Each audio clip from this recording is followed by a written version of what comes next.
It was a quiet morning in the park. The sun was soft, the birds were singing, and the trees stood still like soldiers guarding the land. On a wooden bench near the fountain, an old man sat with a gentle smile. He wore a brown coat, clean shoes, and a cap that covered most of his gray hair. In his hands was a small bag of bread.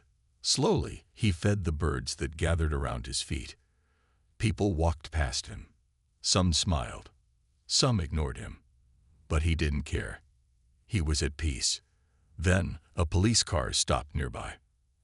Out stepped a young officer, Officer Dean. Tall, clean-shaven, and full of pride. He wore dark sunglasses and walked with a loud step. He looked around like he owned the park. His eyes landed on the old man. Dean walked toward him. "Hey, old man," he said loudly. "You can't sit here. Park's being cleared." The old man looked up calmly. "I'm not bothering anyone, son. Just feeding the birds." Dean's voice grew sharper. "I said move. I'm not asking. This is police order." The old man looked around. The park was almost empty. No signs. No tape. Nothing strange. Still calm, he replied, with respect, "Officer, I'll leave soon. Just 5 more minutes." Dean didn't like that. He hated being ignored, especially by someone who looked weak. He stepped closer. "Are you refusing a police order?" The old man looked him straight in the eye. Not scared, not angry, just steady. "I'm asking for 5 minutes." People nearby started watching. A man with a phone began recording. Officer Dean's jaw tightened. "Stand up now," he ordered. When the old man didn't move fast enough, Dean grabbed his arm roughly and pulled him up. "Let's go," Dean shouted, twisting the man's hands behind his back. The old man didn't fight. He simply let it happen. Handcuffs clicked. The birds flew away. A few people gasped. Some laughed. "Look at this old guy," someone said, "getting arrested for sitting. Just another stubborn grandpa." Another laughed.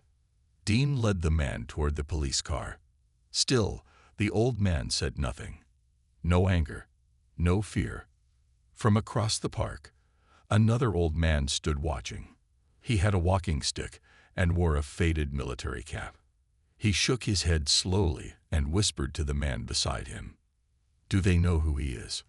At the police station, Officer Dean filled out paperwork while the old man sat quietly in a holding room. Other officers glanced at him, curious but silent.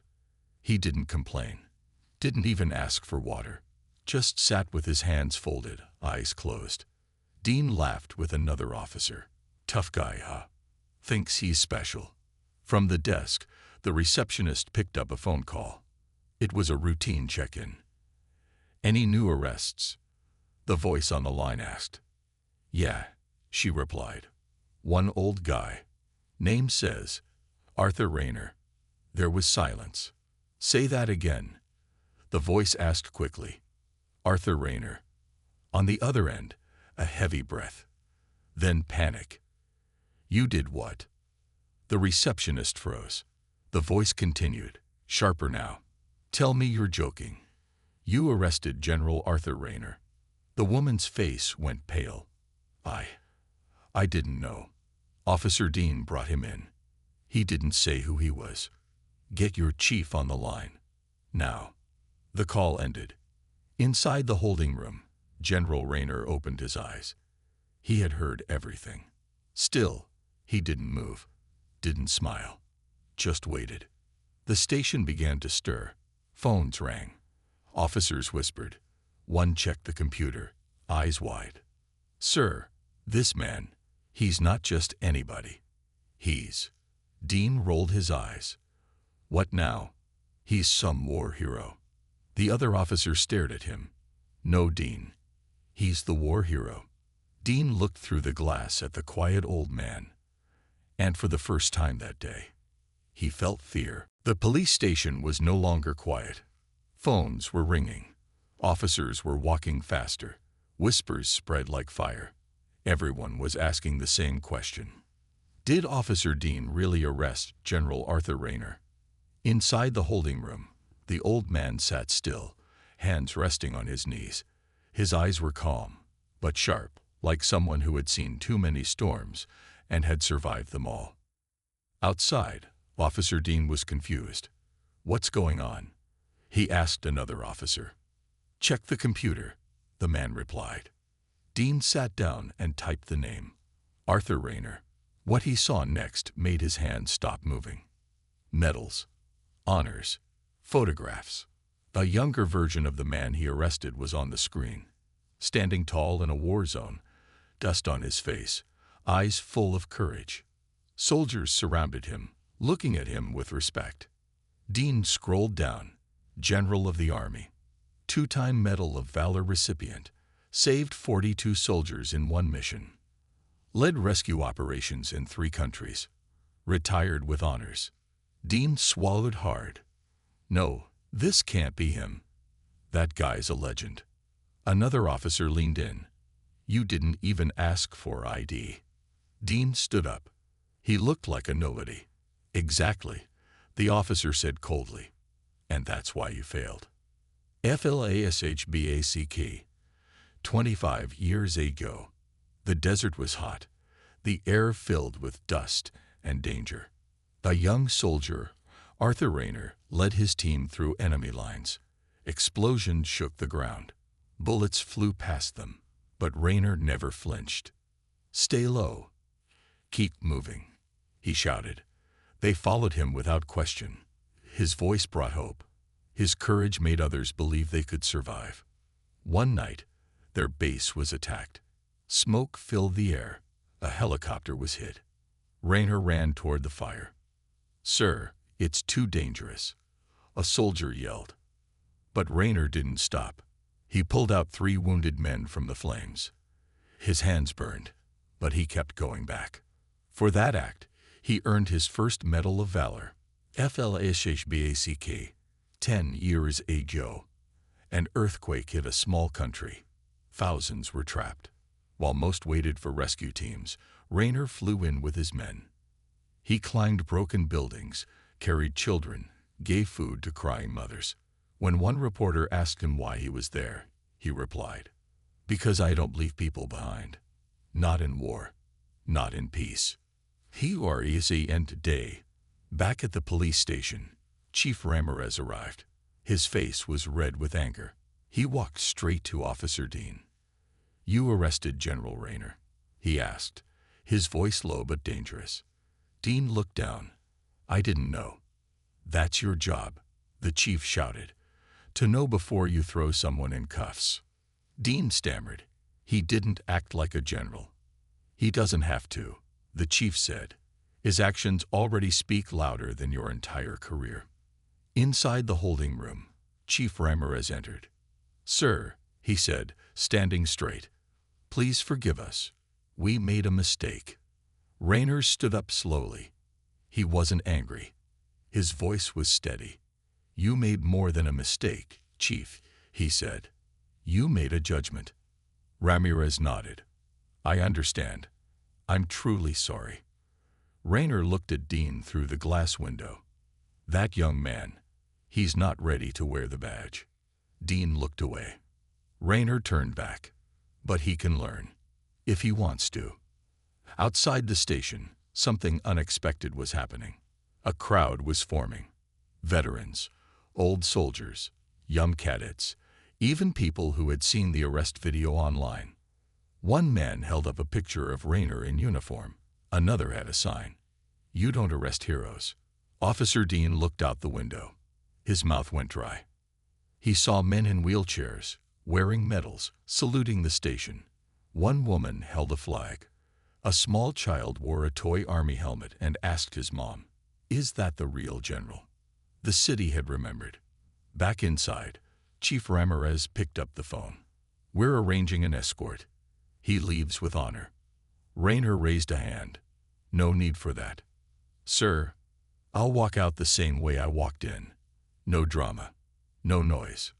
Ramirez nodded, respecting the wish. Before Rayner left, he turned to Dean.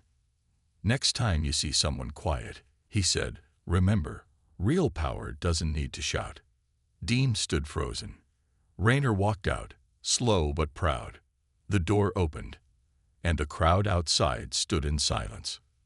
Then, as if they all remembered at once, they saluted. The station was still buzzing with noise when the black SUV pulled up.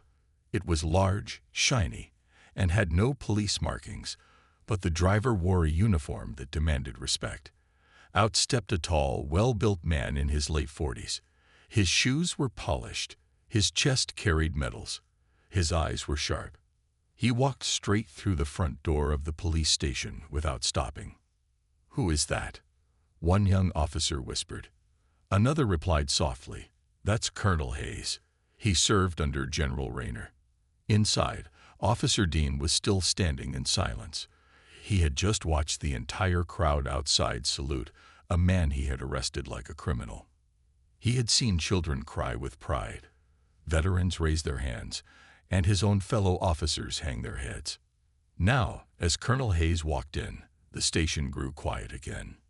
He looked straight at Dean. "You're the one who arrested General Rayner." Dean nodded slowly, his voice weak. "Yes, sir. I didn't know." Hayes interrupted. "That's not an excuse. You didn't respect." Dean lowered his eyes. "I was just doing my job." "No," Hayes said coldly. "You were playing with power. You saw an old man and thought you were stronger. But strength isn't in muscles. It's in character." The other officers stood quietly, listening. Hayes turned to the chief. "General Rayner is not pressing charges. He could, but he's better than that. He called me this morning, said not to yell, not to punish, but to teach." Chief Ramirez nodded. "He's still leading, even after retirement." Hayes looked around the room. "And that's why we follow him. Even today." FLASHBACK, 15 years ago. A flood had destroyed a village. People were trapped. Roads broken. No food. No water. Young Hayes, then just a captain, was scared. He had never seen such damage. Rayner stood next to him. "Sir," Hayes asked, "what do we do first?" Rayner pointed to a crying mother with a baby. "We help her. Then the next one. And then the next." "But sir, it's too much for just us." Rayner looked him in the eyes. "Then we start. And we don't stop." Hayes never forgot those words. Present. Back in the police station, Hayes looked at Dean once more. "Let me ask you something, Officer Dean. Did he yell at you when you arrested him?" "No," Dean whispered. "Did he resist?" "No, sir." "Did he insult you?" "No." "Then why did you feel the need to treat him like a criminal?" Dean couldn't answer. Hayes stepped closer, his voice now softer. "That man has seen war, saved lives, buried friends, and stood when others ran. He's not loud, because people like him don't need to be." Dean's eyes watered slightly. I didn't know." "And now you do," Hayes said. In the parking lot, General Rayner stood quietly. He had changed into his old uniform, not to show off, but because the media kept asking for a photo. He didn't want one, but he agreed. For the soldiers watching, a group of young cadets walked up to him. "Sir," one said nervously, "we study your rescue missions in class." Rayner smiled. "That means you're learning the right things." A girl cadet stepped forward. "Did it hurt when you got shot?" Rayner paused. "Yes, but not as much as watching my men fall. That pain stays forever." They stood in silence. Then the girl asked, "What should we remember, sir?" Rayner looked her in the eye. "Power is nothing if you can't control it, and respect must always go first." Back inside, Hayes met with Chief Ramirez in his office. "The general doesn't want media attention," Hayes said. "But it's too late. Videos are viral. News anchors are calling him a forgotten hero. People are angry." Ramirez sighed. "I know. But what can we do now?" Hayes looked serious. "Do what he always did. Lead by example. Fix this, not for his sake, but for those who look up to him. Ramirez nodded. Starting now. Officer Dean stood outside the station doors, watching the crowd. His shoulders were heavy. The laughs, the pride, the shame, it all weighed on him. He walked slowly toward General Rayner. The crowd watched. Dean stood in front of him. "I'm sorry, sir," he said softly. "I was wrong." Rayner nodded. "You were." Dean swallowed. "But I want to learn. I want to be better." Rayner looked at him for a long moment. "You want to earn the uniform you wear?" "Yes, sir." "Then start with this," Rayner said.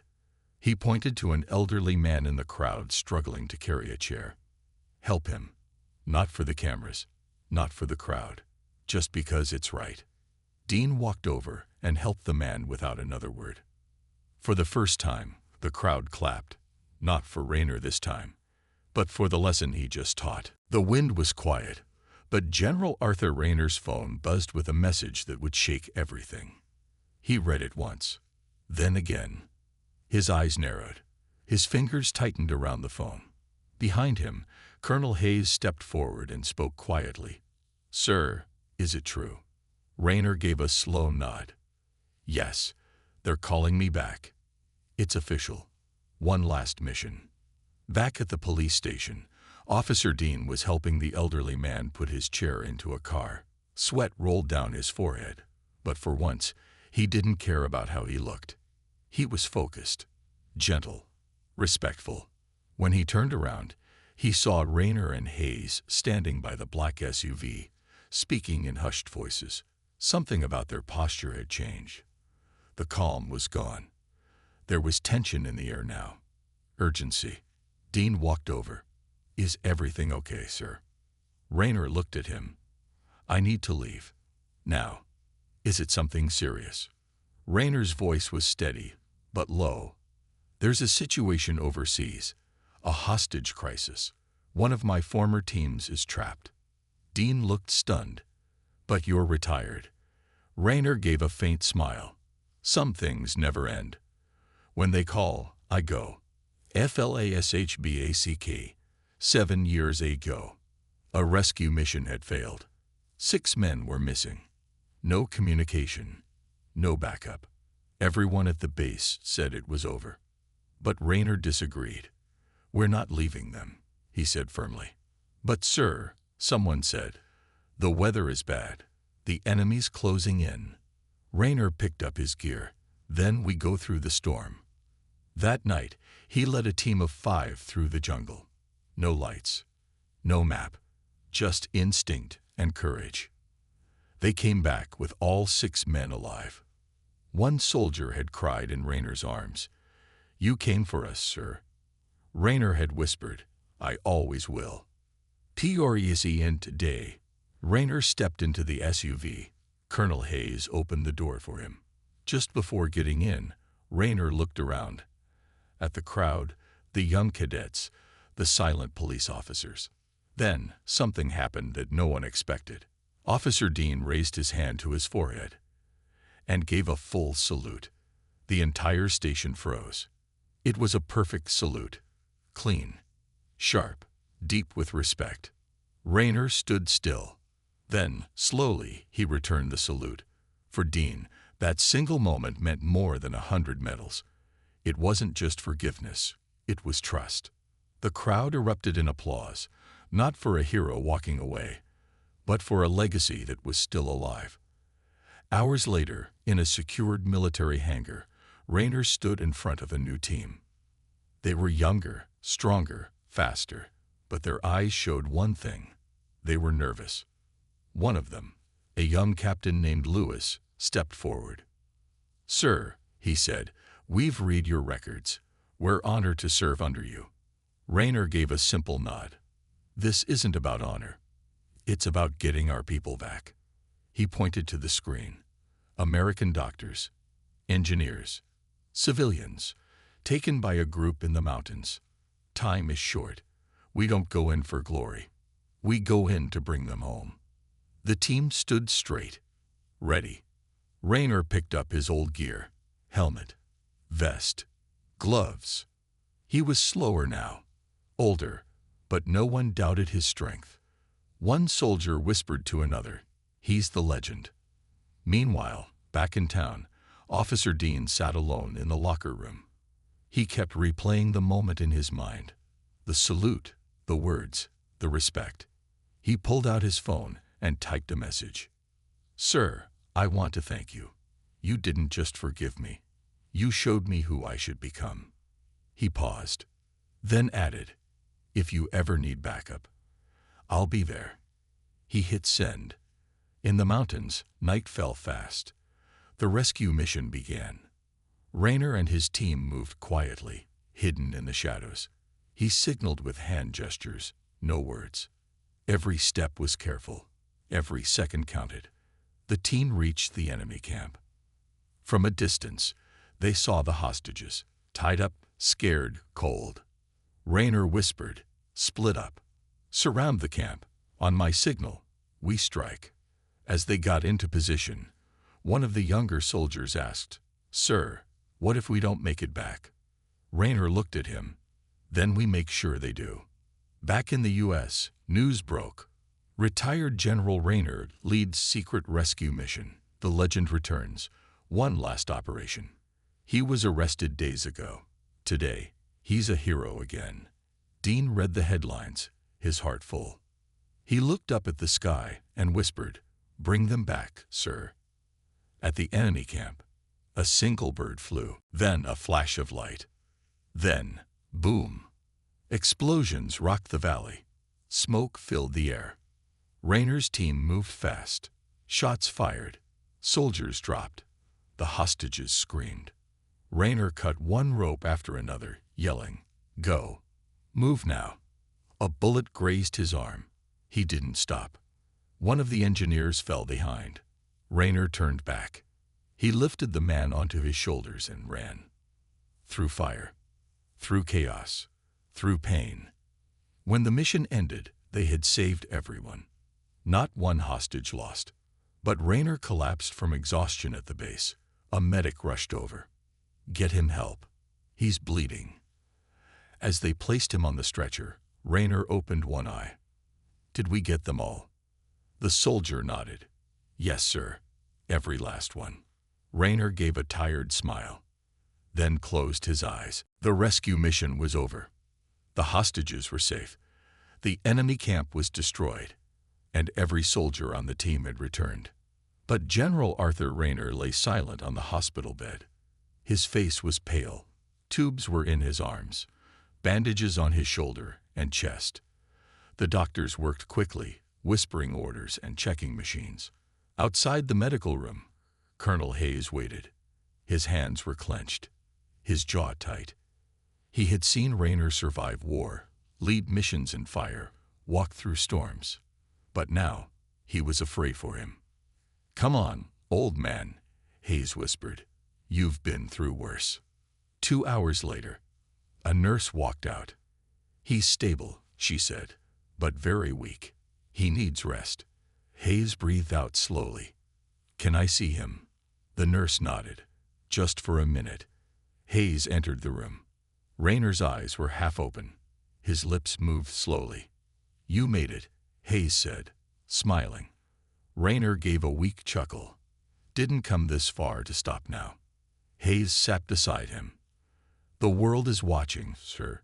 News channels are calling you a hero again." Raynor shook his head. "I don't want the noise.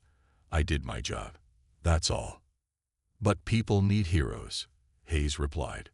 Raynor looked at the ceiling. "Then teach them to be one." Back home, news explosion. TVs around the country flashed the headlines. The man they mocked is now a global hero. General Raynor rescues 22 lives in final mission. From handcuffs to honor, the true story of a silent warrior. Even the president gave a speech. "This man represents the best of us," he said. "He deserves more than medals. He deserves our respect." A special ceremony was announced. But Raynor wasn't excited. 1 week later, Raynor finally left the hospital. He didn't go home. He went to the small military graveyard outside town. There were no cameras, just him and the rows of stones. He stopped at one. Captain Joel Marlowe, it read. Raynor knelt beside it. You were braver than me, he whispered. I lived, but I still carry all of you with me. He sat there quietly. For hours. Back at the station, Officer Dean watched the news. He felt something deep in his chest, a mix of shame and pride. The man he had arrested, the man he thought was just an old man, had done more in one mission than Dean had done in his entire life. He walked into the chief's office. I want to start a community program, Dean said. For what? The chief asked. Dean answered, to teach young cadets about real honor. I want them to learn about people like General Raynor before they end up arresting one. The chief smiled. Good. It's time you started becoming the man he thought you could be. The ceremony. A week later, hundreds gathered in Washington. Military leaders, foreign ambassadors, survivors of the hostage rescue. Everyone waited for General Raynor to walk onto the stage. But when the announcer called his name, no one came out. Whispers spread through the crowd. Where is he? Is he okay? Finally, Colonel Hayes walked onto the stage. He faced the microphone. General Raynor sends his thanks, he began, but he will not be accepting the medal today. Gasps echoed through the hall. Hayes continued. He said, and I quote, the only medal I ever wanted was a safe home for my men, and I got it. People stood in silence. Then, slowly, they clapped. It wasn't loud. It wasn't showy. It was deep, honest, emotional. At Raynor's home, the house was quiet. Raynor sat on his porch, wearing a simple sweater, holding a cup of tea. He looked out at the trees, the sky, the calm. Then his phone buzzed.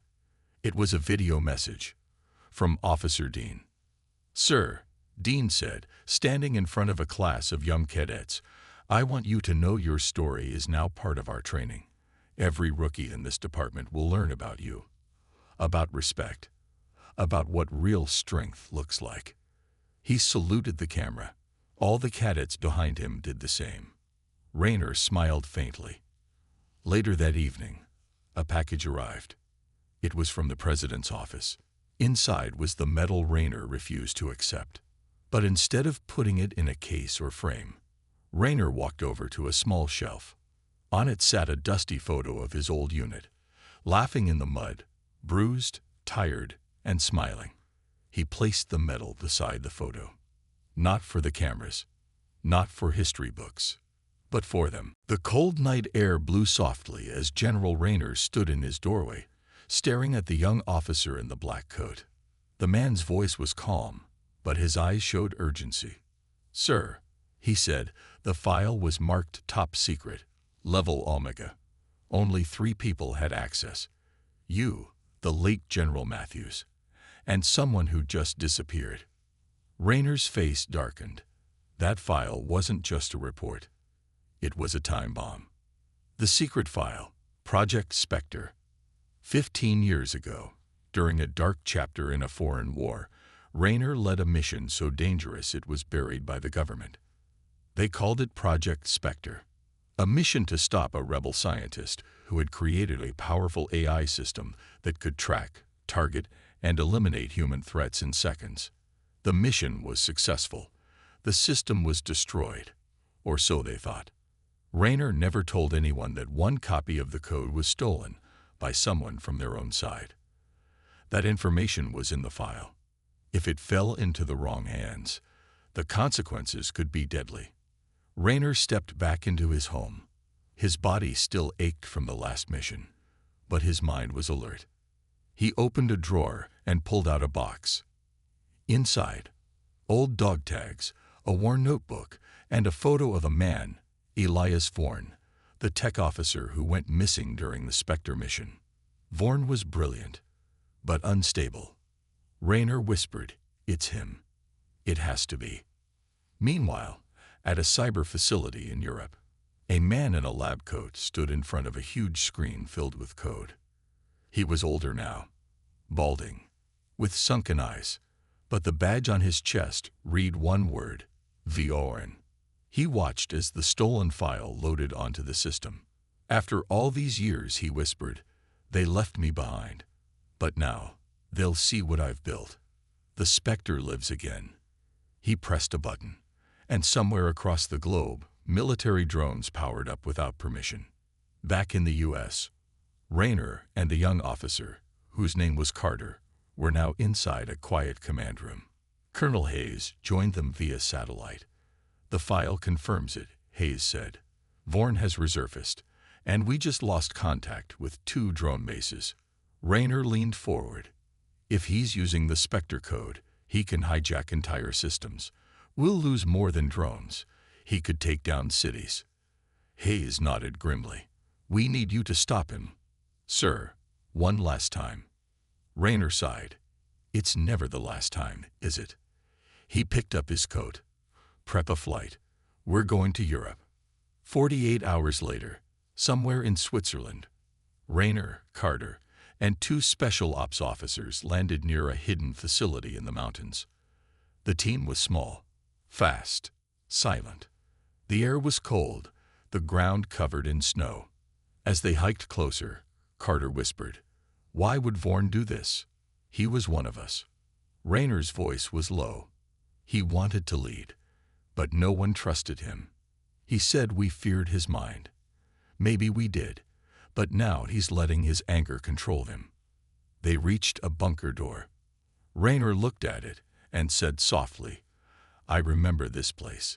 It was buried, but he rebuilt it." They cut the lock and stepped inside. Inside the Spectre facility, the hallway was quiet, too quiet. Lights flickered. A voice echoed through hidden speakers. "Welcome back, General," Vorn's voice said. "You tried to bury me, but ghosts don't stay buried." Rayner signaled the team to move carefully. Suddenly, gas hissed from the walls. Carter shouted, "Masks on." They ran into a side room and slammed the door shut. Rayner wiped his visor. "He's toying with us. He wants us afraid." But Rayner wasn't afraid. He was furious. In the control room, Vorn stood watching the camera feed. He zoomed in on Rayner's face. "You still wear that same expression," Vorn muttered, "like you carry the world." He touched the console. "Let's see if you still carry it when the world collapses." He typed in a code. Thousands of miles away, a U.S. satellite changed direction. Target locked. Rayner's town.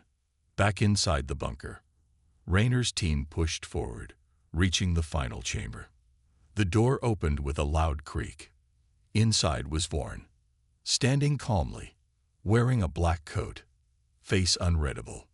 Rayner stepped forward. "You don't have to do this," he said. "We can still fix it." Vorn smiled. "Fix what?" "The lies. The years I was forgotten." "No, General. Today, the Spectre speaks." Rayner's eyes narrowed. "Then you leave me no choice." Gunshots exploded. Carter dove behind a desk. Sparks flew. The team returned fire. But Vorn wasn't aiming to kill. He wanted time. He reached the main terminal and hit the final command. "Execute, Spectre strike." The countdown began. 0:59, 0:58. Rayner lunged forward, shot out the console screen, and tackled Vorn. They fought. 2 old warriors, one broken by betrayal, the other built by duty. Rayner finally slammed Vorn to the floor. "Call it off," he yelled. Vorn laughed. "It's too late." But Carter screamed, "Sir, the signal's being rerouted. Someone's jamming it." The screen blinked. "Override in progress. 40%. 60%. Rayner looked at Carter. "Who?" Carter smiled. "A message was sent to someone who owed you a favor." Cut to Officer Dean, at his station. Dean sat at a computer, surrounded by FBI techs. He typed fast. "I learned from the best," he said, smiling. "Override complete." The satellite shut down. The town was safe. Back in the bunker, Vorn stared at the black screen. Defeated. Rayner stood above him. It's over. Vorn whispered, they'll forget you one day too. Rayner replied softly, I'm not afraid of being forgotten. I'm afraid of forgetting who I am. The cold wind blew across the Swiss mountains as the team stepped out of the ruined bunker. Rayner stared down at the tablet in his hand. One file still glowed on the screen. Project el Soen. Top secret. Stay to use. Active. Colonel Hayes's voice came through the earpiece. Rayner, we've run the name. Project Falcon was never in official records. Whatever it is, it's older than Spectre. And even more dangerous. Rayner looked at Carter. It wasn't about revenge, he said softly. Vorn was just the shadow. Falcon is the storm. Washington, D.C. Emergency briefing. Inside the Pentagon, high-ranking officials watched the feed from Rayner's team. The president sat at the head of the table, silent, listening. Project Falcon, said a cyber analyst, was a black ops plan from over 30 years ago. Code buried. No budget trail. No public mention. Nothing. But what was it? Asked the Secretary of Defense. The analyst hesitated. A weapon, but not like Spectre. It's not AI. It's human. Flashback. Years ago, a much younger General Rayner stood in a concrete hallway deep underground. A red door stood in front of him. Inside that door, he had once met them. The Falcon unit. Children trained since birth. Smarter, faster, emotionless. They were designed to be the next step in warfare. But something had gone wrong. Too many questions, too much control. So Rayner shut the program down. At least, he thought he did. Back to the present. Rayner clenched his jaw. They lied, he said. They kept them alive. Carter asked, Sir, what exactly is Falcon? Rayner looked at the snowy ground. His voice was low. They're not people anymore. They're trained ghosts, killers with no name, no past, no future. And if they've been activated again, it means someone wants war. Carter's voice shook. Then what do we do? Rayner looked at the sky. We find them. And we stop them. A hidden lab. Somewhere in the Arctic. In a facility buried under ice, lights turned green. Cages opened. 6 men stepped out. Silent. Dressed in black. Faces blank. Each one had a tattoo. A falcon with numbers burned beneath it. An old voice came through a speaker. Targets are marked. Begin Operation Clean Sweep. And the falcons moved, without a sound. Back at command. One final clue. Hayes called Rayner again. We found something, he said. The activation signal for Falcon came from a private server in New York. Coordinates? Rayner asked. Already sent. It's an abandoned power station, but satellite shows movement. Rayner nodded. That's our nest. The final flight. As the helicopter raced toward the city, Carter watched Rayner check his gear. You're really going through with this, he asked. Rayner smiled faintly. I didn't come back for medals. I came back to finish what I started. Carter looked out the window. What if you don't come back this time? Rayner paused. Then make sure they remember why I went. The power station. Nightfall. The place was quiet. Too quiet. The lights flickered. Wires hung loose. Security cameras moved slowly. Rayner, Carter, and a small strike team entered from the west side. They found empty rooms, empty desks. Then, a screen turned on by itself. A voice spoke. You're too late, General. They've already been released. Rayner's heart sank. They're not here. No, the voice said. They're coming. For you. Attack from the shadows. Glass shattered. Smoke filled the hallway. The Falcon assassins dropped from the ceiling like shadows.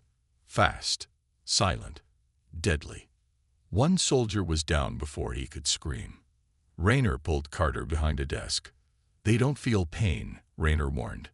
Aim for the head, or you won't stop them. The team fought hard. But these weren't normal enemies. They were trained to think like machines and kill like ghosts. The final stand. Rayner stood face to face with the leader of the Falcon unit.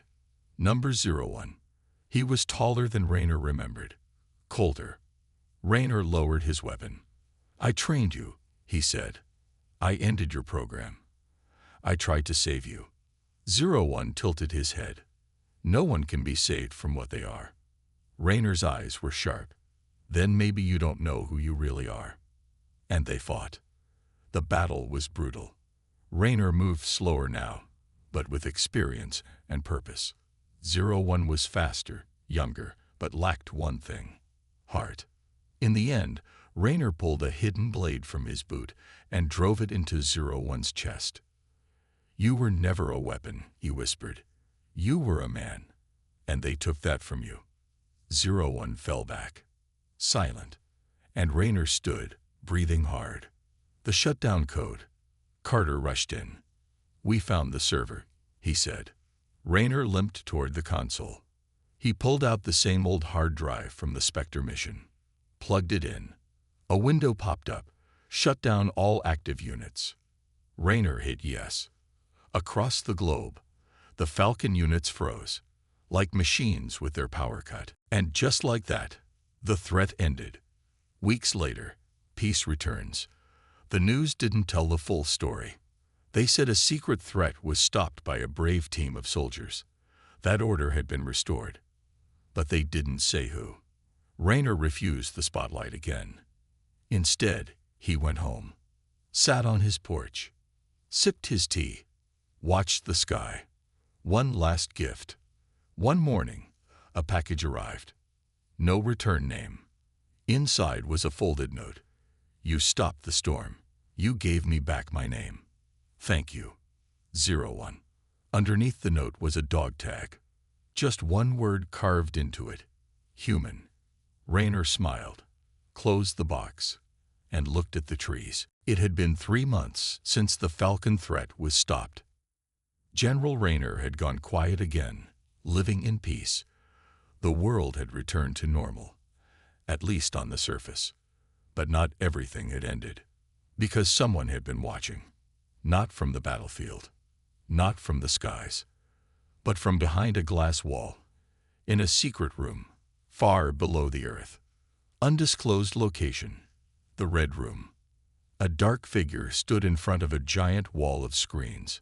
Each screen showed something different. War zones, government buildings, Rayner's house, even Officer Dean at his station. Behind him, soldiers stood silently in shadows, faces covered. The man in the center wore no name tag, only a ring on his finger, a gold falcon. He smiled.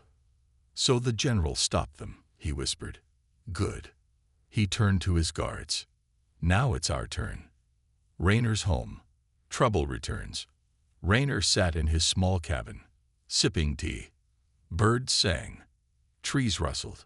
It was peaceful, too peaceful. Then, a letter arrived. No address, just his name. Inside was a single photo. It showed him, Carter, and someone else in the background.